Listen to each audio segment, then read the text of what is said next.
सभी भक्तात्माओं से दास की प्रार्थना है, अगर आपने हमारे और आपके चैनल पूर्ण परमात्मा को सब्सक्राइब नहीं किया है तो इसे सब्सक्राइब कर लें और इस घंटी आइकन पर क्लिक करके ऑल पर क्लिक कर लें ताकि दास जब भी कोई नई वीडियो डाले तो आपको नोटिफिकेशन मिल जाए।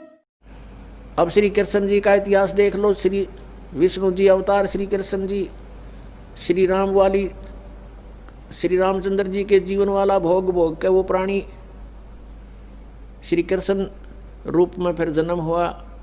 सारा जीवन दुखी रहा श्री कृष्ण, सारा जीवन जेल में जन्म हुआ, माता पिता कैद में, कभी मामा शत्रु हो गया, कभी पूतना मारने जा रही है, कभी केसी, कभी तानौर शत्रु हो गया, कभी जरासेंग लड़ने को आ रहा है, कभी शिशुपाल से युद्ध हो रहा है, कवासुनी हो रही है, और कभी फिर काल्यवन आ रहा है। इस दुख में श्री कृष्ण जी ने मथुरा का त्याग कर दिया और ऐसे स्थान पर रहने लगे जहां कोई ना पहुंच सके। समझदार व्यक्ति यही सोचते हैं, राड से बाढ़ अच्छी होती है, झगड़े से बचाव अच्छा होता है। श्री कृष्ण जी उन सबको भी मार सकते थे क्योंकि वो त्रिलोक के में एक विभागीय मंत्री है, एक विशेष शक्ति होती है प्राणी में, वो उनके अंदर शक्ति थी। लेकिन यही सोचा था कि किस किस ने मारूं या तो सबकी बुद्धि भ्रष्ट। तो श्री कृष्ण जी ने द्वारका बनाई। समुद्र के बीच में एक टापू था जिसका केवल एक गेट था, द्वारिका, एक द्वार की नगरी। और ये सोच करके वहाँ यदि इतनी दूर, पहले तो कोई आवेगा नहीं, ऐसे स्थान पर जा रहे हम और वहाँ कोई आवेगा युद्ध करने तो हम एक ही तरफ से उसका सामना कर सकते हैं, इसलिए एक गेट था उसका और बाकी 3 समुद्र था 3 तरफ। तो वहाँ श्री कृष्ण जी चले गए, अपना अधिकतर सारा ही जीवन वहाँ व्यतीत किया। यहाँ तो ज़्यादा से ज़्यादा 18 साल के 20 वर्ष के तक यहाँ रहे थे द्वारका में, और बाकी फिर लगभग 200 वर्ष तक जिए थे श्री कृष्ण जी, और बाकी का समय द्वारका में व्यतीत किया था उन्होंने। तो अब ये जो लोग अनजान संत ऋषि, ये गुरु नकली हमें भ्रमित करते हैं कि द्वारका का उस गोवर्धन का की परिक्रमा करनी चाहिए और वृंदावन अवश्य जाना चाहिए, मथुरा में अवश्य जाना चाहिए, वहाँ हमारे भगवान ने लीला की है, उनके चरण कमल टिके हैं, वहाँ घूमा करते थे, स्नान किया करते थे।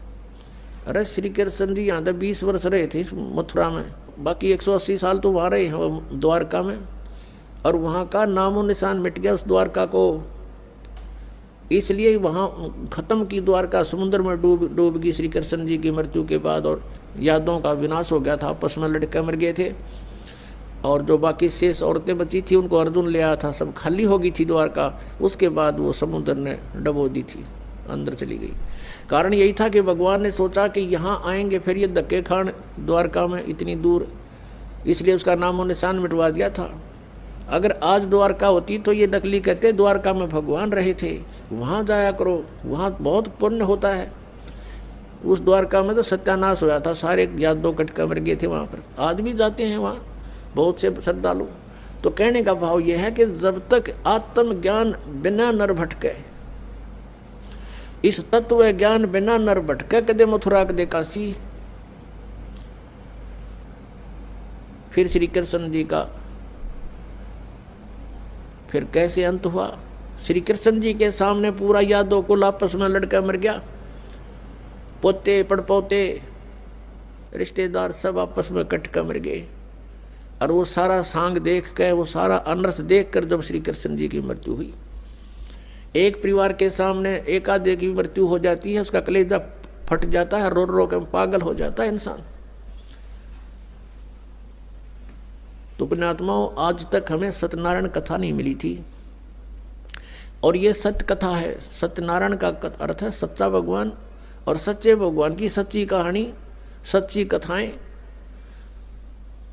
तो प्रसंग चल रहा है कि परमात्मा ने बताया कि तुम जब तक जन्म और मृत्यु के अंदर हो, सुख नहीं हो सकता, शांति नहीं हो सकती।